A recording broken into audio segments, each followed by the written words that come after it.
পরিত্যক্ত ভবনে খসে পড়েছে বেশিরভাগ অংশের পলেস্তরা, ভেঙে গেছে দেওয়াল, আগাছায় পূর্ণ আশপাশের জায়গা। অথচ এটি বগুড়া সরকারি আজিজুল হক কলেজের শেরেবাংলা ছাত্রাবাস।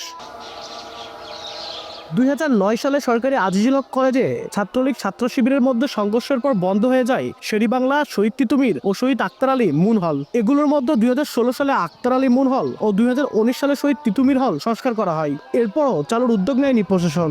এখনো বিধ্বস্ত শেরেবাংলা হল। শিক্ষার্থীরা বলছেন, কলেজের নিজস্ব আবাসন ব্যবস্থা না থাকায় বেশি অর্থ খরচ করে বাইরে মেসে বা ভাড়া বাড়িতে থাকতে হচ্ছে তাদের। শীঘ্রই প্রয়োজনীয় ব্যবস্থা নিয়ে হল খুলে দেওয়ার দাবি তাদের। প্রতি বছরই হাজার হাজার শিক্ষার্থী আমাদের এই কলেজে ভর্তি হয়। সবচেয়ে বড় সমস্যা হলো এখানে থাকার সমস্যা। হল না থাকার কারণে রেগুলারলি যাতায়াত করার সমস্যা। যাতায়াতের দিকে যদি খেয়াল করি তাহলে আমাদের যাতায়াতে অনেক টাকা খরচ হয়। যারা দূর থেকে আসে ঠিকমতো পড়াশোনা কভার করতে পারে না, ক্লাস করতে পারে না। আমরা যেহেতু দূর থেকে আসা যাওয়া করি, সেক্ষেত্রে আমাদের হলটা খুবই গুরুত্বপূর্ণ একটা ভূমিকা রাখে। অবশ্য এ নিয়ে গতানুগতিক আশ্বাস কলেজ কর্তৃপক্ষের। বন্ধ থাকার ফলে এই হলগুলোতে বসবাসের অযোগ্য অনেক কাজ বাকি আছে। হলগুলোর কোনো সীমানা প্রাচীর নেই, এখানে ছিনতাইকারী আখড়া হয়ে পরিণত হয়ে গেছে।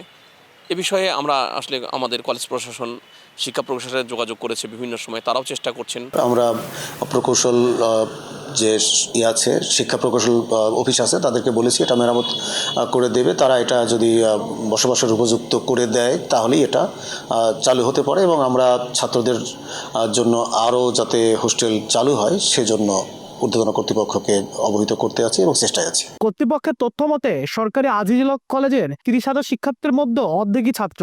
আর আক্তার আলী মুন হলে 96টি, তিতুমির হলে 80টি ও শেরেবাংলা হলে আসন সংখ্যা মাত্র 40টি। আব্দুল আউয়াল, সময় সংবাদ, বগুড়া।